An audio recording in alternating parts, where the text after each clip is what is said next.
Hello नमस्कार प्यारे विद्यार्थियों। राजस्थान के अंदर जेल प्रहरी भर्ती लगभग 803 पदों पर ये वैकेंसी है, पर अब भी काफ़ी विद्यार्थी हैं बहुत बड़ी बड़ी गलतियां कर रहे हैं। आज काफ़ी ऐसी गलतियां हैं जिसके बारे में अपन बात करेंगे जो आप पिछली भर्ती को एनालाइज नहीं किया है। तो यानी कि इसकी मेरिट कैसे डिसाइड होगी, इसमें कौन कौन से सब्जेक्ट के क्वेश्चन आ रहे हैं और आउट ऑफ क्वेश्चन भी आ रहे हैं सिलेबस के, ये भी देखें आपको कहाँ तक पढ़ना है और कहाँ तक छोड़ना है। प्यारे विद्यार्थियों, इस वीडियो के अंदर कम्प्लीटली मात्र 10 मिनट का वीडियो होगा, पर आप लोगों का सिलेक्शन नहीं होने का कारण क्या है जान लीजिएगा। अगर ये छोटी छोटी गलतियां, अगर कोई ज़्यादा टाइम नहीं लगता है, पर अगर इसमें सुधार कर ले तो निश्चित रूप से आप सेलेक्ट हो जाएंगे। तो प्यारे विद्यार्थियों, हम बात करें इस राजस्थान के अंदर जो जेल प्रहरी भर्ती है, अगर आप भी इसकी तैयारी करते हैं तो हमारा सारथी डॉट टेलीग्राम है, इसको ज्वाइन कीजिएगा, क्योंकि यहाँ पर आपको सारे नोट्स, ई नोट्स, PDF सब यहाँ पर मिलेंगे। इस भर्ती से रिलेटेड आपको PYQ यानी कि पिछले ईयर 2018 का पेपर चाहिए तो हमारे ऐप के ऊपर डाल रखा है, प्ले स्टोर से ऑनलाइन सारथी ऐप डाउनलोड कीजिएगा, यहाँ पर आपको मिल जाएगा। प्यारे विद्यार्थियों, कुछ बेसिक चीज़ें हैं। सबसे पहले मैं इसके बारे में बात करूं कि इसका जो सिलेक्शन प्रोसेस होता है वो क्या होता है। अक्सर विद्यार्थी को पता ही नहीं है कि इसकी फाइनल मेरिट कितने नंबर की बनेगी। क्या सर, काफ़ी जो पिछली 2018 की वैकेंसी की भी मैं बात करूंगा यहाँ पर। तो यहाँ पर प्यारे विद्यार्थियों एक चीज़ सीखनी है आपको कि इसका जो सिलेक्शन प्रोसेस है वो आपके एक तो लिखित परीक्षा और एक शारीरिक दक्षता। यहाँ तक तो आप सबको ही पता है कि सर पहले रिटन होगा, उसके बाद फिजिकल होगा और फिजिकल के बाद हमारी फाइनल मेरिट बनेगी। मेरिट डिसाइड किस पे होगी? मेरिट डिसाइड होती है हमेशा रिटन एग्जाम पर। मेरिट डिसाइड होगी वो आपके रिटन एग्जाम पर। सर कैसे होगी रिटन एग्जाम पर? तो यहाँ पर आप देखिएगा 400 नंबर का आपके रिटन एग्जाम है और 100 नंबर का आपके फिजिकल का एग्जाम है। प्यारे विद्यार्थियों, फिजिकल के नंबर सबके इक्वल आते हैं, यानी कि जो बंदा फिजिकल पास करेगा उसको 100 नंबर मिलेगा, जो पास नहीं करेगा वो सीधा ही बाहर हो जाएगा। इसमें ऐसे नहीं है कि दौड़ के इसके अलग नंबर है, इतने इतने मिनट में करे इतने नंबर आएंगे, इतने मिनट में नहीं करे तो इतना नंबर में आ जाएंगे। नहीं, इसका फिजिकल केवल क्वालिफाई चाहिए, क्योंकि है क्या इसमें, चेस्ट और दौड़ दो ही चीज है ना। तो यहाँ पर आपके फिजिकल का तो मार्क्स आप भूल जाएगा। अगर फिजिकल अनक्वालिफाई हुए तो आप वैसे भी बाहर हो जाएंगे। यानी कि फाइनल मेरिट बनी वो किस पर बनी थी? लिखित एग्जाम के आधार पर बनी थी। तो पिछली जब 2018 की मेरिट की अपन बात करेंगे, 2018 के अंदर जो भी मेरिट बनी है ना, तो वो लगभग आपके 500 नंबर में से बनी है। पर इस बार 500 नंबर्स में बनेगी या नहीं बनेगी, इंपॉर्टेंट चीजें हैं कि इस बार मेरिट है वो कैसे डिसाइड होगी। तो यहां पर देखिएगा, यहां पर बिल्कुल साफ शब्दों में जो नोटिफिकेशन था उसमें भी लिख रखा है। क्या लिख रखा है कि जो फिजिकल है, लिखित परीक्षा पहले होगी। लिखित परीक्षा में प्राप्त अंकों के आधार पर आपके 10 गुना तक सफल रहे अभ्यर्थियों का, यानी कि आपके टोटल पद कितना आ रखे हैं? टोटल पद आ रखे हैं आपके 803 पद आ रखे हैं, इनका 10 गुना कर ले तो लगभग आपके 8030 विद्यार्थी एग्जाम में पास होंगे। 8 लाख फॉर्म आ रखे हैं और मात्र 8030 विद्यार्थी इसके अंदर पास होंगे केवल फिजिकल के लिए। सबसे पहली बात यह समझ में आनी चाहिए, जो ये 8003 विद्यार्थी पास होंगे उन विद्यार्थियों को यहाँ पर क्या बुलाया जाएगा? फिजिकल के लिए बुलाया जाएगा, और फिजिकल में भी 50% अंक लाने अनिवार्य हैं। अब देखो, सबसे पहले 8 लाख विद्यार्थियों का एग्जाम होगा, उसमें से मात्र 8030 विद्यार्थी पास होंगे। उन 5 विद्यार्थियों को आपके कहां पर बुलाया जाएगा? फिजिकल के लिए बुलाया जाएगा। उसमें जो भी विद्यार्थी इस बार जो पास होगा, इस बार अलग क्या है समझे, क्योंकि 5 किलोमीटर रनिंग और 5 किलोमीटर ये तो है ही है, पुरुष और महिला के टाइमिंग दे रखा है। पर इस बार होने वाला क्या है, पिछली बार जो मंडल के हिसाब से आपके फिजिकल और रिटन हुआ था, अलग अलग मंडल था, अलग अलग जोन था, तो अलग अलग मंडल से आपके फॉर्म आए थे, अलग अलग मंडल का अलग अलग फिजिकल और अलग अलग मंडल का अलग अलग मेरिट बनी थी। सबकी मेरिट अलग थी, बिल्कुल अलग थी। यहाँ पर अपन बात करेंगे इस बार जो लिखित परीक्षा का चयन है, तो जैसे मान लीजिए जयपुर मंडल है, पिछली बार की बात करें तो जयपुर मंडल का है वो पेपर बिल्कुल अलग आया था। अजमेर मंडल का पेपर अलग आया था। सबसे हाईएस्ट मेरिट रही थी अजमेर मंडल की। पिछली बार की बात करें तो अजमेर मंडल की लगभग 477 के आसपास हाईएस्ट मेरिट रही थी 500 में से। आप सोचिएगा, जबकि भरतपुर की तो बहुत कम मेरिट रही थी। तो यहां पर इस बार ये नहीं होगा। इस बार क्या होगा कि मंडल के अकॉर्डिंग आपके फॉर्म नहीं भरे गए, मंडल तो वरीयता मांगी गई। यानी कि ऑल राजस्थान का जो एग्जाम होगा, जैसे जो भी 9-11 लमसम जहां तक संभावित है मुझे, यहाँ अप्रैल महीने के अंदर आपके एग्जाम हैं। अब प्यारे विद्यार्थियों, ये एग्जाम है ना आपके 3 शिफ्ट के अंदर हो रहे हैं, 3 पारियों के अंदर पेपर हो रहा है। जैसे पशु परीक्षण के अंदर पेपर हुआ था वैसे ही के वैसे पेपर होगा इस बार मंडल के हिसाब से पेपर नहीं होगा। एक बात तो ये दिमाग में डाले, 3 शिफ्ट के अंदर पेपर होगा। ऑल राजस्थान की बात करूं, मैं यहाँ पर बात कर रहा हूं आपके ऑल राजस्थान की बात करूं प्यारे विद्यार्थियों, तो यहाँ पर ऑल राजस्थान की मेरिट एक रहेगी। ऑल राजस्थान की मेरिट इस बार एक रहने वाली है।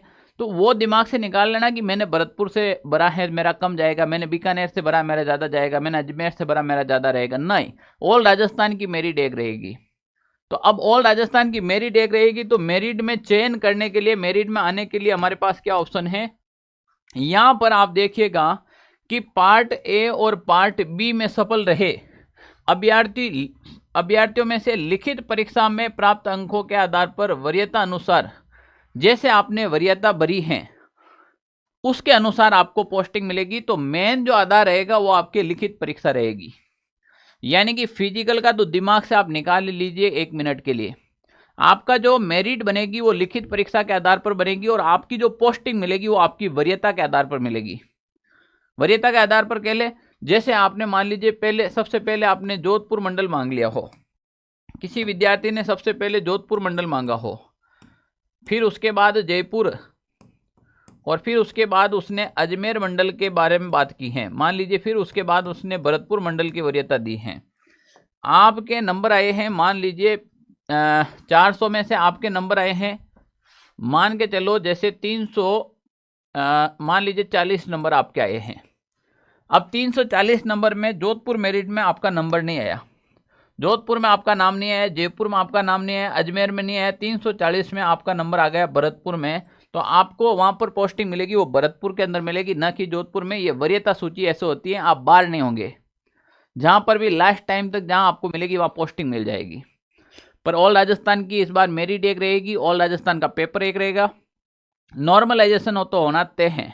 अब बच्चे गलतियाँ क्या करते हैं, किन किन चीज़ों की सावधानियाँ नहीं रखते हैं, जैसे अक्सर मैं बताता हूँ। यहाँ पर अभी हम बात करें, ये देखो 6/9/2011, 6/9/2011 के अंदर इसका जो एक पुराना पेपर पैटर्न है उसके आधार पर, उसके बाद 2018 में भी होता, यहाँ पर दे रखा है विवेचना एवं तार्किक योग्यता, ये का ये वापस आया था आपके 2018 के अंदर। कब आया था? 2018 में। ये का ये सिलेबस था, 180 नंबर की थी विवेचना एवं तार्किक योग्यता, सामान्य ज्ञान, सामान्य विज्ञान, सामाजिक विज्ञान एवं समसामयिक की घटना और राजस्थान की कला संस्कृति। ये तीनों पार्ट जो पिछली भर्तियों में थे वो का वो इस एग्जाम में दिया है, वो का वो वापस अपन देखें तो 2025 के अंदर जो वैकेंसी आई है आपके, जो वैकेंसी 2025 के अंदर आई है, उस वैकेंसी के अंदर ये हूबहू वो का वो सिलेबस दिया है। बच्चे गलती कहाँ पर करते हैं, जैसे मान लीजिए ऑल राजस्थान में आप कहीं पे भी ऑफलाइन कोचिंग करते हैं, ऑनलाइन कोचिंग करते हैं, किसी यूट्यूब से करते हैं, कोई न कोई टीचर पढ़ाता है, टीचर हमेशा कोई बात कहता है तो बच्चे के माइंड में नहीं आती है। टीचर हमेशा आगे की सोच कर बताता है, अपना अनुभव से बताता है कि क्या चीज़ें होने वाली है, क्या नहीं होने वाली है, वो एनालाइज करता है पूरी भर्ती के ऊपर, तब जाकर ऐसी चीज़ें मिलती है आपको।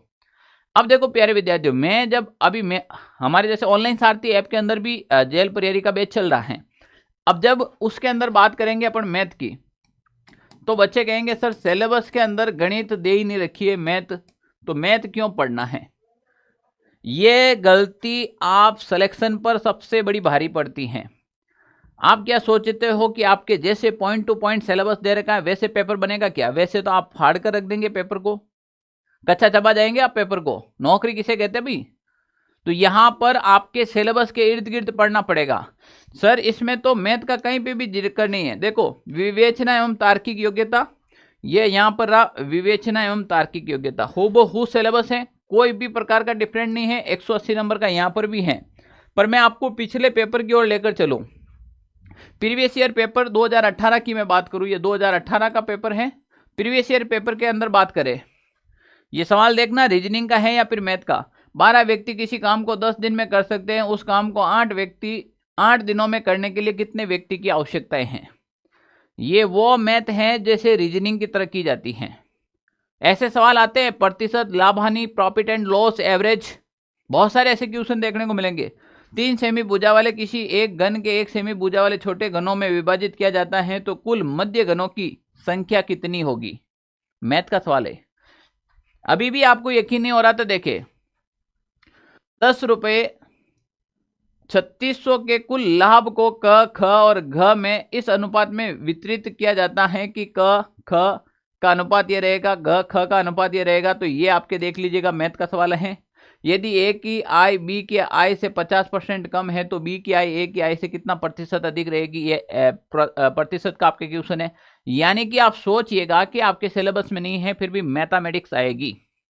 गणित के क्वेश्चन डेफिनेटली आएंगे और मेरिट डिसाइड करेंगे वो मैथ के ऊपर डिसाइड होगी। 5 से 7 टॉपिक हैं, उनको अच्छे से पढ़ लेना चाहिए आपको।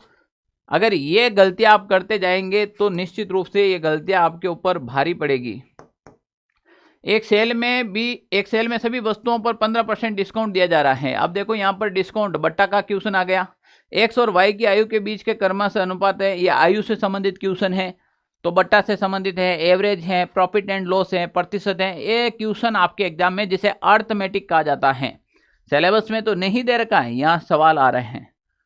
अब आप सोचिएगा कि 45 क्वेश्चन केवल रीजनिंग के 8 चैप्टर दे रखे, उसमें से कैसे आ जाएगा? इसीलिए रीजनिंग कंप्लीट मिलानी है आपको। आकृति आपके नहीं दे रखी, यहाँ आकृतियों के क्वेश्चन आ रखे, यानी कि आपके सिलेबस में बहुत छोटी रीजनिंग दी है।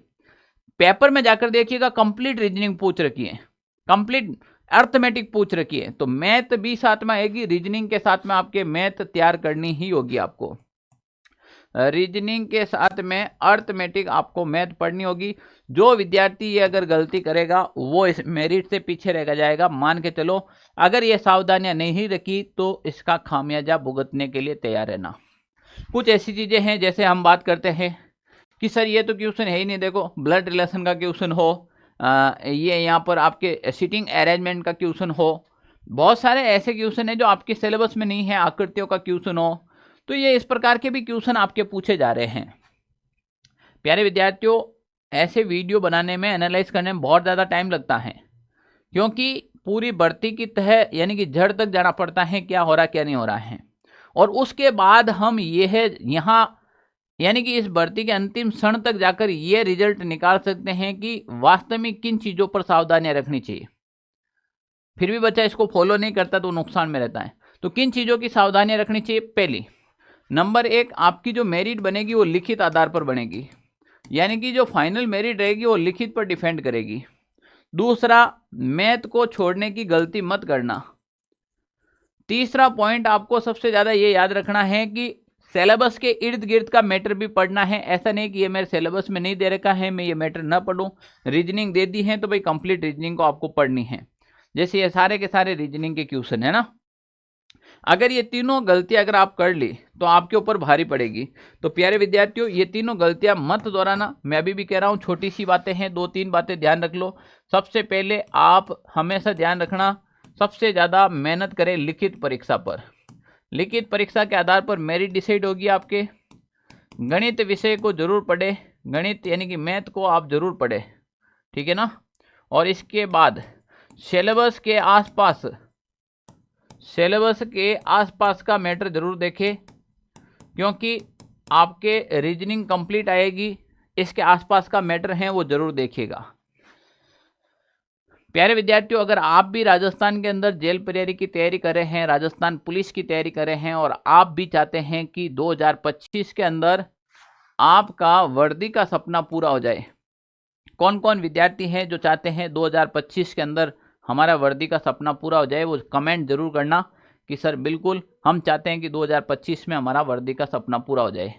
प्यारे विद्यार्थियों, इसके लिए मैं अपनी ओर से क्या एफर्ट लगा रहा हूँ, तो राजस्थान के अंदर हमने एक जेल प्रहरी का बहुत ही शानदार बैच डिजाइन किया है, जिसके अंदर आपको रीजनिंग के साथ मैथ भी मिलेगी। इस बैच के अंदर आपको रीजनिंग और रीजनिंग के साथ में आपको मैथ सब्जेक्ट भी मिलेगी, और वो जितनी मैथ मिलेगी उतनी आपके एग्जाम में पूछी जा रही हैं। उसके बाद इस सिलेबस के आसपास का मैटर भी है, वो विथ पीडीएफ के साथ, एमसीक्यू के साथ इस बैच के अंदर मिलेगा। कंप्लीट सिलेबस इसके अंदर होगा। कंप्लीट सिलेबस होने के बाद इसमें आपको टेस्ट भी साथ में रहेंगे और topic wise MCQ. Topic wise MCQ भी आपको करने जरूरी है। तो प्यारे विद्यार्थियों, ये समझ लीजिएगा ये कि ये रामबाण बैच है, ये अंतिम बैच है रामबाण, जो आपके मात्र और मात्र 999 रुपये इसकी फीस है। 999 रुपये इसकी मात्र और मात्र 999 रुपये इसकी फीस है। और गणतंत्र दिवस 2025 चल रहा है, तो ऑनलाइन सारथी परिवार के सारे बैच पर 20% ऑफ चल रहा है। तो इसके 999 पर भी 20% ऑफ हो गया, तो मान के चले आप 800 रुपये में इस बैच को ज्वाइन कर सकते हैं। मात्र और मात्र 800 के अंदर इस बैच को आप ज्वाइन कर सकते हैं। प्यारे विद्यार्थियों, इस गणतंत्र दिवस को यह संकल्प ले कि आने वाला जो भी गणतंत्र दिवस होगा, हम सरकारी विभाग के अंदर, अपने डिपार्टमेंट के अंदर, हम वहीं पर जो है अपना तिरंगा लहराएंगे और अपने परिवार को वहीं से शुभकामनाएं प्रेषित करेंगे। और मैं भी ऐसा करने का प्रयास करूंगा कि जितने भी ऑनलाइन सारथी परिवार से जुड़कर तैयारी कर रहे हैं, उन सभी 2025 के अंदर सफल हो और अपने अपने विभाग के अंदर गणतंत्र दिवस मनाए। तो आप सभी को एक बार गणतंत्र दिवस की बहुत बहुत शुभकामनाएं, हार्दिक बधाई। अगर आप भी जेल परियारी बैच ज्वाइन करना चाहते हैं तो सबसे पहले आपको क्या करना है, प्ले स्टोर पर जाकर प्ले स्टोर से ऑनलाइन सारथी ऐप डाउनलोड करना है। और इस ऐप को डाउनलोड करने के बाद अगर आपको कोई भी प्रकार का इश्यू आता है, ऐप डाउनलोड करने के बाद कोई भी प्रकार का इश्यू आता है, तो ये मेरा ऑफिस के नंबर है 92 16 77 71 62। आप इस नंबर पर कॉल या फिर मैसेज कर सकते हो। इस नंबर पर आप कॉल या फिर मैसेज कर सकते हो। ओके, थैंक यू प्यारे विद्यार्थियों। जय हिंद साथियों।